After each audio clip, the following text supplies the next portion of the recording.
Ya, baik kita mulai lagi ya.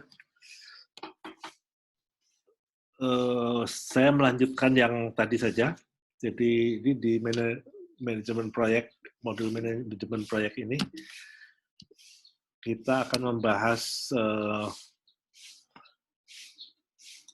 manajemen prinsip-prinsip manajemen dan manajemen proyek konstruksi, kemudian berbagai sistem penyelenggaraan proyek. Nah, ini pengertian manajemen sendiri itu adalah proses bagaimana kita mencapai sesuatu melalui orang lain plus kombinasi dari berbagai sumber daya yang termasuk keterampilan dan bakat dari setiap orang untuk mencapai tujuan tadi. Jadi kalau kita definisikan kembali, manajemen itu adalah suatu proses untuk mencapai tujuan-tujuan organisasi dengan bekerja melalui atau bersama-sama dan melalui orang-orang lain dan berbagai sumber daya organisasi. Nah, karakteristik penting dari manajemen yang barangkali perlu kita ingat itu adalah bahwa manajemen itu sendiri suatu proses atau suatu rangkaian berbagai kegiatan yang saling berhubungan satu sama lain dan menerus saling menyambung. Kemudian juga tujuan atau fokusnya adalah pada pencapaian tujuan organisasi. Nah, untuk mencapai tujuan organisasi ini, maka kita bekerja bersama-sama orang lain dan melibatkan berbagai sumber daya organisasi. Proses manajemen sendiri yang penting barangkali ada 3 komponen di sini ya, 5 komponen proses manajemen, yaitu planning, organizing, staffing, directing, dan controlling. Jadi ini adalah fungsi-fungsi penting di dalam proses manajemen.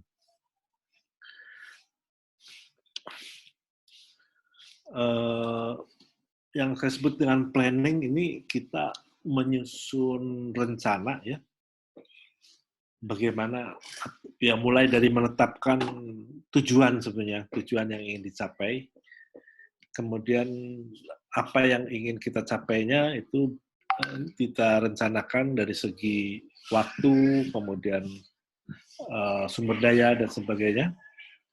Kemudian setelah perencanaan kita masuk ke fase organizing atau mengatur. Apa yang kita atur? Yang kita atur adalah berbagai sumber daya tersebut, organisasinya seperti apa,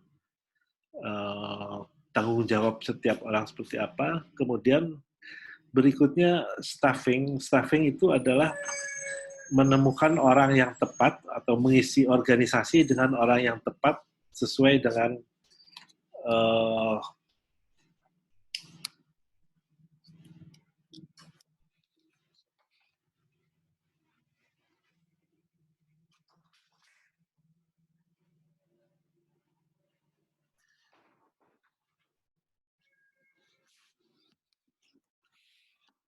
banyak gangguan suaranya. Ya.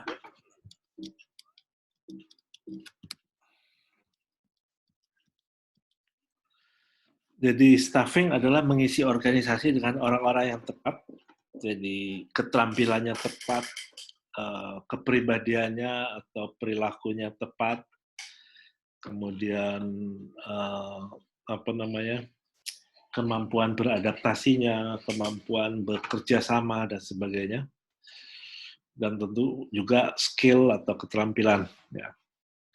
Kemudian bila orang-orang tersebut sudah tersusun, organisasi sudah terisi, maka tugas dari manajer itu adalah mengarahkan orang-orang tersebut, directing ya, untuk melaksanakan kegiatan-kegiatan sebagaimana yang sudah direncanakan pada tahap planning untuk mencapai tujuan. Nah, di dalam perjalanannya, manajer harus melakukan pengendalian atau controlling apakah yang tercapai pada suatu saat di tengah perjalanan itu sudah sesuai dengan apa yang direncanakan di dalam planning.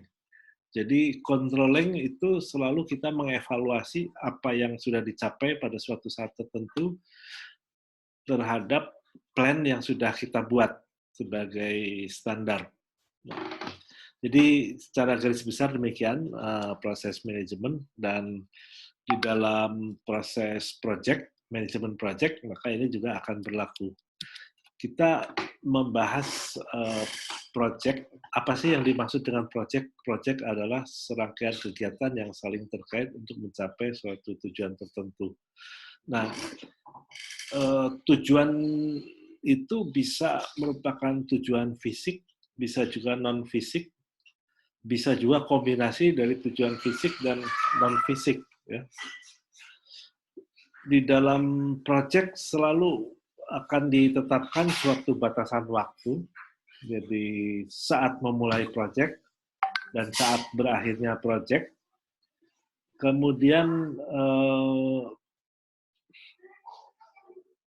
biayanya yang disediakan itu juga ditetapkan batasnya. Biasanya kita tidak ingin suatu proyek itu menggunakan biaya melebihi anggaran yang sudah kita tetapkan.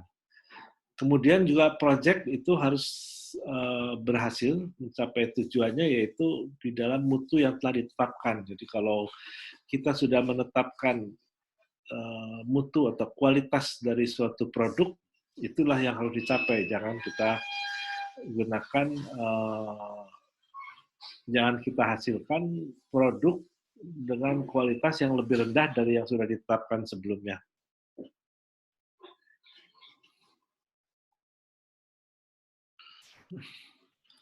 Berikut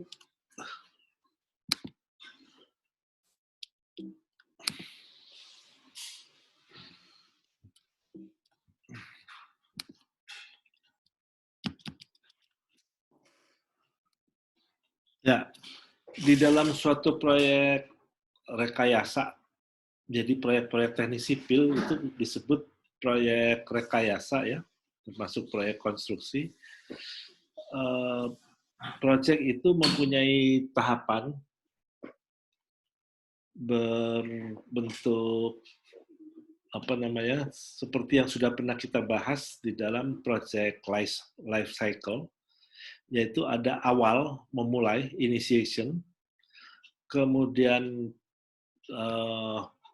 perencanaan dan perancangan, kemudian hasil rancangan itu dieksekusi, dan dalam prosesnya kita selalu melakukan pemantauan dan pengendalian. Jadi apa yang kita hasilkan pada suatu tahap tertentu itu kita selalu bandingkan dengan rencana dan rancangan yang sudah.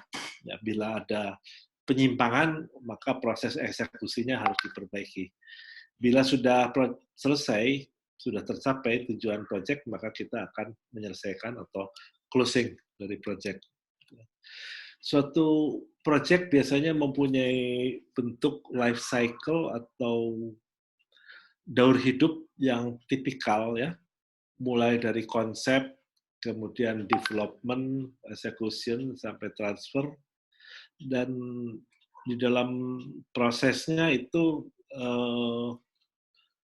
menggunakan effort yang makin lama makin besar, yang terbesar itu pada waktu eksekusi, dan kemudian setelah itu akan menurun.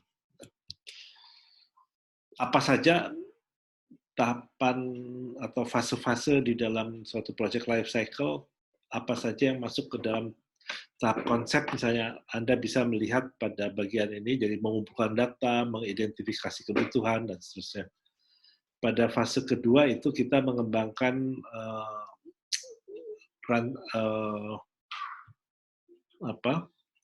menilai proyek itu apakah layak atau tidak dikerjakan dengan melakukan yang disebut dengan feasibility study. Nah, pada akhir dari tahap development ini akan ada keputusan untuk melanjutkan atau tidak. Kemudian bila keputusannya adalah dilanjutkan, kita akan masuk ke dalam tahap eksekusi. Dan tahap eksekusi ini kita mulai memobilisasi tim, membuat perencanaan, schedule, kemudian persyaratan teknis dan sebagainya, detail desain, terus pengadaan dan seterusnya sampai eksekusi atau konstruksi.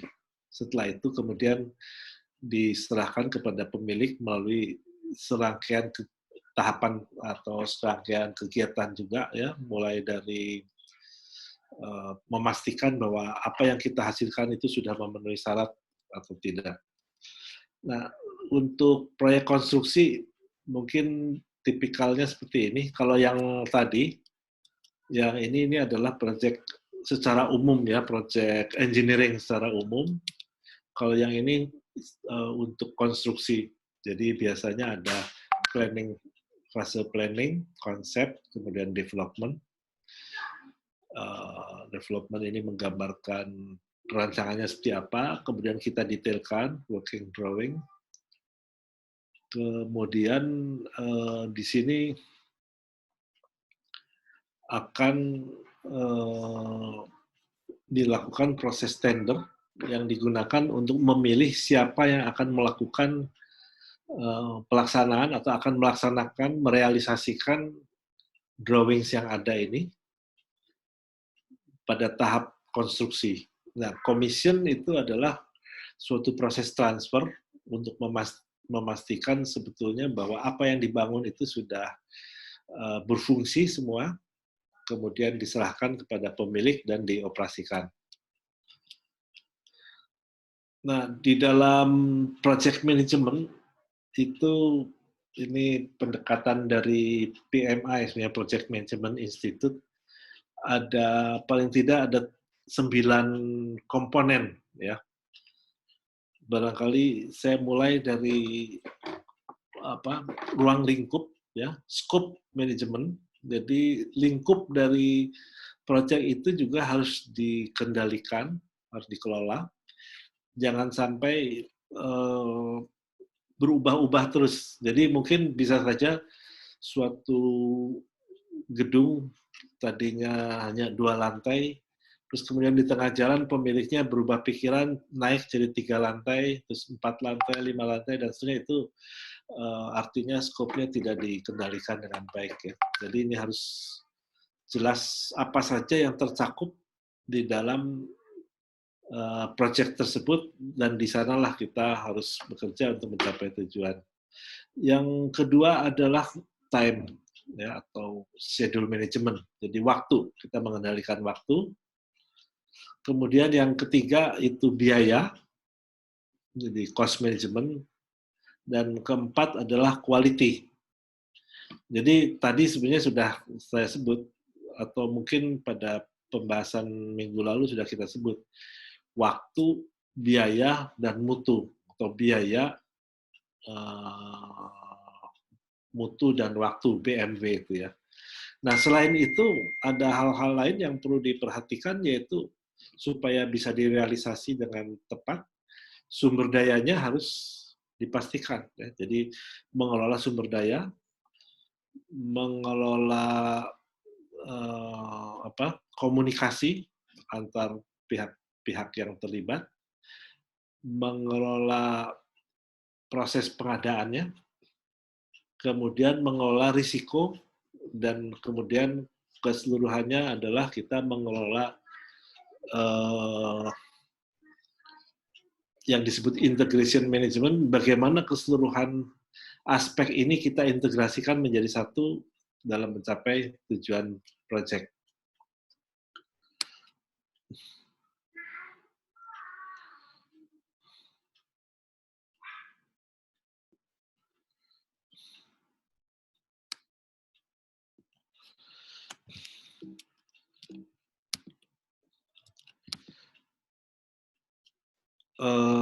Ini masih ada tadi yang 9 itu plus 1 stakeholder. Stakeholder adalah semua orang yang terlibat di dalam suatu proyek atau yang terkait dengan proyek.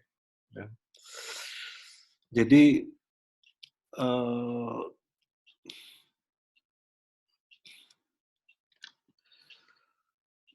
di dalam proyek ini terlibat, ya paling tidak kita pernah mendiskusikan, ada pemilik proyek, ada perencana atau perancang yang biasanya seorang insinyur atau dan arsitek yang bekerja bersama menjadi perancang dan bekerja sebagai konsultan dari pemilik. Kemudian ada para kontraktor, ada para pemasok atau supplier, vendor, dan sebagainya, atau subkontraktor yang mendukung kegiatan-kegiatan kontraktor, itu semua stakeholders. Di dalam stakeholders ini juga termasuk pihak-pihak yang ada di luar project, yang tidak langsung terkait dengan project. Misalnya ada pemerintah yang mengawasi apakah suatu project itu tidak melanggar peraturan yang berlaku di suatu wilayah. Misalnya peraturan daerah tentang bangunan gedung, itu misalnya garis sempadan atau batas bangunan itu tidak boleh dilanggar, gitu ya. Kemudian suatu proyek itu juga harus mengikuti persyaratan keamanan atau terhadap bahaya kebakaran, misalnya, itu juga harus diawasi. Dan dalam hal ini mungkin pihak pemadam kebakaran sebagai stakeholders-nya. Ada lagi misalnya proyek jalan. Pengguna jalan, orang yang lewat di jalan itu adalah stakeholders juga, yang kebutuhan-kebutuhannya harus kita penuhi, dan juga kepentingan-pentingannya tidak boleh terganggu. Apalagi kalau misalnya proyek jalan itu berjalan pada saat jalan itu juga sambil digunakan oleh berbagai pengguna jalan, dan itu tidak boleh saling mengganggu. Ya. Nah, di dalam project management ini ada 3 sumbu yang penting, ya, yang perlu mendapat perhatian.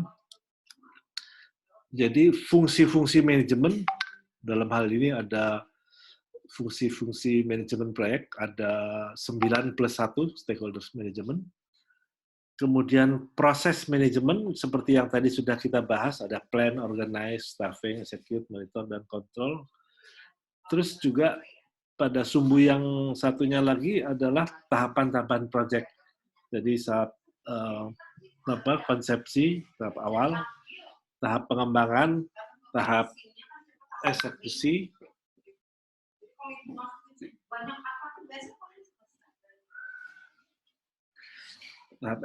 dan akhirnya tahap penyerahan. Nah, di dalam penyelenggaraan proyek, pihak pemilik proyek itu akan menetapkan bagaimana suatu proyek tersebut akan diselenggarakan atau dilaksanakan. Nah, seorang pemilik proyek mungkin punya pengalaman, punya kebiasaan, atau juga punya keterbatasan dalam biaya, dalam sumber daya, atau ada keinginan-keinginan tertentu dari stakeholder dari proyek, yang semuanya digunakan di dalam memilih dan menetapkan project delivery system. Jadi yang disebut project delivery system adalah sistem pelaksanaan dari seluruh tahapan yang terkait dengan pihak-pihak yang akan terlibat dalam setiap tahapannya. Jadi kalau kita lihat lagi daur hidup proyek, ya, ada tahap formulasi proyek, ada tahap perencanaan, ada tahap engineering dan desain, tahap konstruksi, tahap pemanfaatan, dan tahap pengakhiran atau disposal. Ya. Sebenarnya kalau proyek sendiri itu sampai berakhirnya proses konstruksi dan diserahkan, serah terimakan kepada pemilik proyek. Yang use ini, pemanfaatan dari fasilitas, pemanfaatan dan pemeliharaan itu sudah merupakan fungsi atau tugas dari pemilik proyek atau pengguna produk konstruksinya. Ya, jadi sudah di luar proyek lagi. Nah, pihak-pihak yang terlibat ini kita sudah pernah membahas. Paling sedikit ada pemilik, ada perancang, ada pelaksana. Nanti di bawah pelaksana ini ada subkontraktor, atau subpelaksana, ada supplier atau pemasok. Perancang juga demikian, dia bisa saja dibantu oleh sub-sub perancang atau bagian-bagian dari organisasi perancang. Nah, project delivery system itu seperti tadi saya sebutkan ada beberapa pilihan ya. Paling tidak di sini ada 5 pilihan: swakelola, tradisional, manajemen konstruksi, rancang bangun, dan variasi dari rancang bangun. Nah, jadi yang disebut swakelola itu si pihak pemilik, misalnya saya pemilik rumah, saya mau membangun rumah, saya membuat gambar sendiri, kemudian rumahnya saya kerjakan sendiri sampai jadi, saya pakai sendiri. Itu namanya swakelola.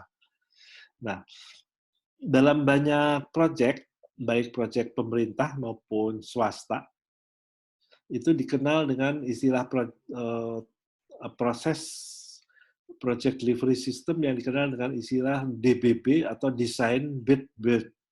Artinya ada 3 tahapan di dalam proses ini.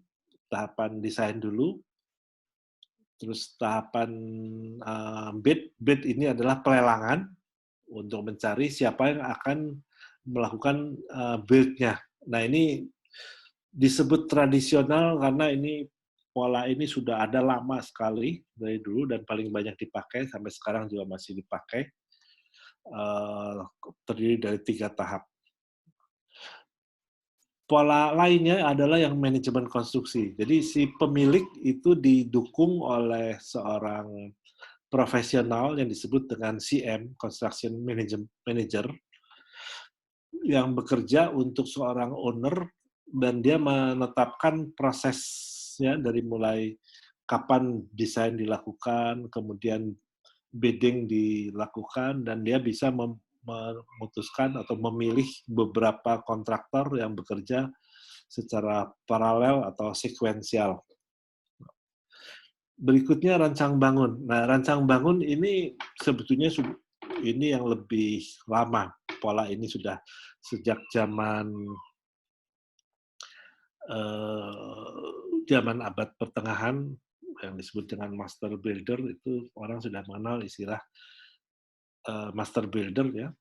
Orang yang membuat desain sekaligus membangun. Jadi arsitek mungkin bekerja sama dengan seorang kontraktor itu di dalam satu proses mendesain kemudian membangun. Dan desain build ini banyak variasinya. Kita kenal ada yang disebut engineering, procurement, construction atau EPC dan sebagainya. Nanti kita bahas lagi. Nah, ini penjelasannya, swakelola. Swakelola bisa dilakukan baik untuk perancangan maupun pelaksanaan. Ini semuanya dilakukan oleh owner atau pemilik.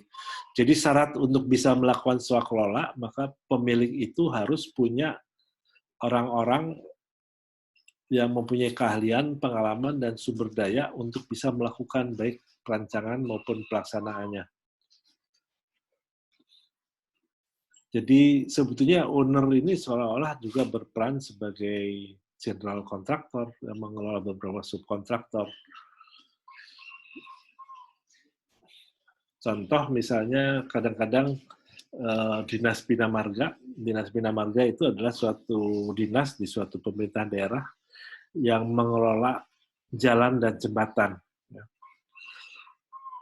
Nah, dia melakukan swakelola, misalnya pemeliharaan jalan, itu membuat rencana sendiri, kemudian melaksanakan sendiri pemeliharaan jalan, atau membuat sendiri rancangan jembatan, kemudian juga membangun sendiri jembatannya dengan tenaga yang dia miliki. Nah, itu di zaman dulu memang proyek-proyek swakelola itu sampai tahun 60-an masih banyak, bahkan sampai pertengahan 60-an ya. Kemudian setelah itu pemerintah memang banyak melakukan pembangunan infrastruktur melalui badan usaha milik negara yang ditunjuk untuk membangun infrastruktur. Tetapi sejak tahun 70-an, pemerintah banyak melakukan pemilihan kontraktor, baik itu kontraktor swasta maupun BUMN melalui proses pengadaan atau yang disebut procurement untuk pembangunan infrastrukturnya.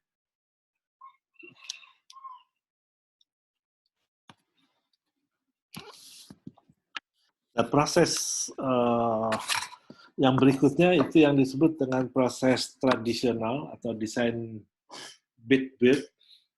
Proses desain build-build ini adalah proses dalam 3 tahap ya. Jadi owner, apakah itu pemerintah atau swasta, meminta bantuan perancang, konsultan perancang untuk membuat rancangannya, misalnya.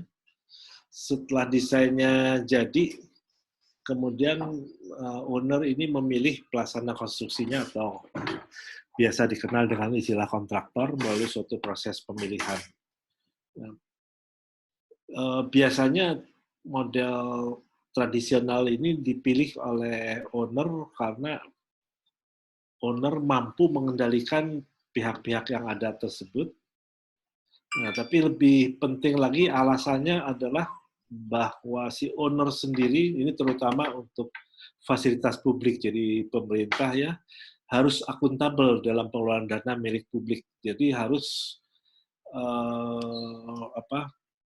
semua pengeluaran dana untuk membangun infrastruktur tersebut harus bisa dipertanggungjawabkan. Nah, prosesnya harus melalui proses seleksi baik perancang maupun kontraktor yang bersifat terbuka dan transparan, berbasis kualifikasi dan kompetisi. Dan ini merupakan persyaratan untuk owner publik biasanya. Owner melihat bahwa tahapan pada project delivery system tradisional ini bermanfaat untuk bisa memastikan kualitas. Jadi sebelum bangunan dibangun, owner memastikan dulu rancangan yang sudah ada itu bisa diterima, dan kemudian juga memastikan dana itu tersedia, dan kemudian dokumen pengadaan disusun berdasarkan dokumen-dokumen perencanaan tadi. Nah, di dalam tahap ketiga, yaitu tahap pengadaan atau bid-nya, tahap kedua maksud saya, tahap bid atau pengadaan, owner memilih kontraktor dari sejumlah calon kontraktor yang harus berkompetisi, mengusulkan suatu proposal, baik teknis maupun harga. Biasanya pemilihan didasarkan pada harga yang paling rendah, karena artinya kalau kompetitif maka owner itu berharap harganya bisa murah, tetapi memenuhi semua persyaratan yang ada. Nah, bisa juga bukan pemilihan berdasarkan harga terendah, tetapi menggunakan sistem nilai. Harga penawaran hanyalah salah satu dari kriteria yang dilihat, karena ada kriteria lain, misalnya kemampuan kontraktor untuk membangun secara aman tanpa ada kecelakaan, kemudian juga menggunakan material-material yang lokal dan sebagainya. Jadi ada kriteria-kriteria lain yang dilihat selain sekedar harga penawaran. Jadi juga dilihat misalnya usulan teknis kontraktor itu masuk akal atau tidak. Usulan teknis itu adalah usulan kontraktor bagaimana proses konstruksi itu dilakukan secara teknis. Kemudian owner juga bisa memilih kontraktor dengan perbandingan dan juga negosiasi. Jadi owner barangkali hanya meminta 3 kontraktor mengajukan penawaran, kemudian dibandingkan satu sama lain, dipilih yang paling sesuai dengan kebutuhan owner, kemudian owner akan melakukan negosiasi dari segi biayanya. Nah, setelah ditunjuk, ditetapkan, kontraktornya, maka kontraktor kemudian melakukan pelaksanaan konstruksi.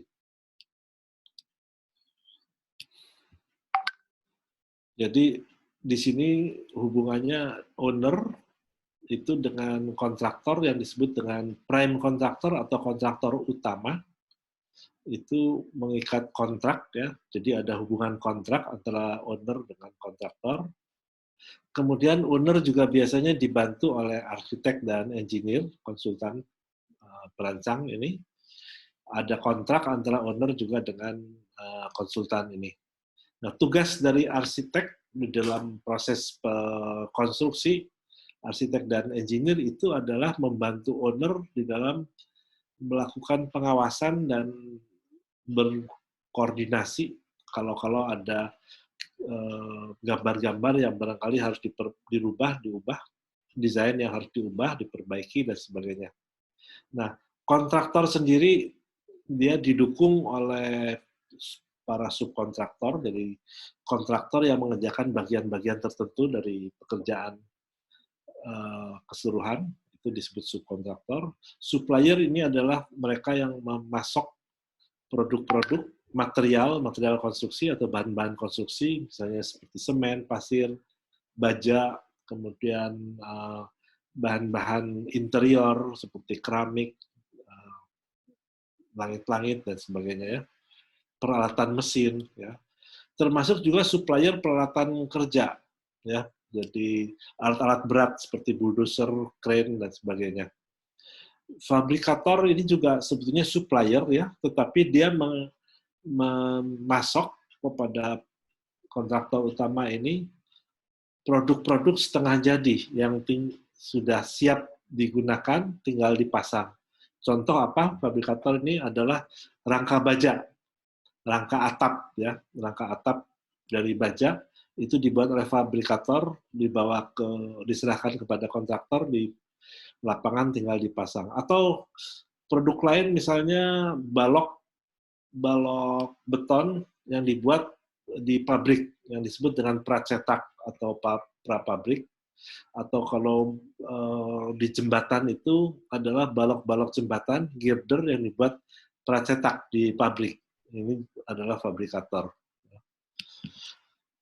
Sampai di sini ada pertanyaan sebentar, mungkin kita stop dulu.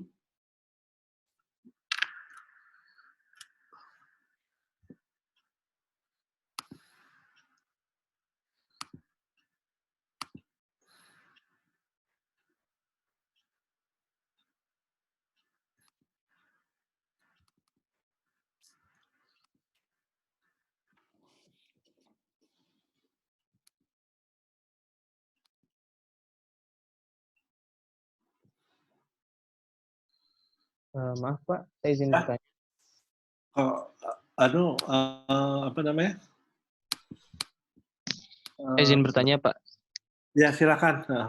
Saya ingin berhenti dulu di sini supaya memberikan kesempatan untuk bertanya. Oke. Sebentar, saya ada masalah sedikit ini. Oke, boleh Pak.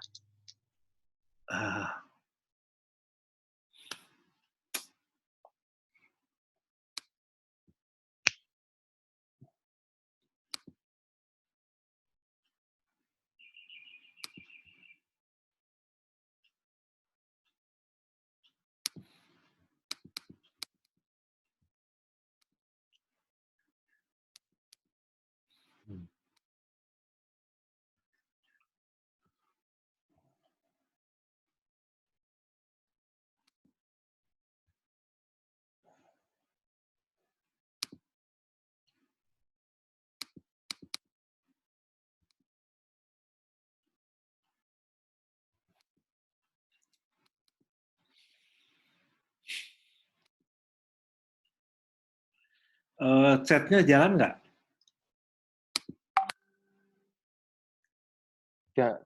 Jalan Pak. Jalan Pak. Jalan ya. Bentar, saya ada masalah sedikit karena ininya kok hilang gitu gambarnya. Raffi, tolong di stop dulu saja recordingnya. Oh ya, baik Pak.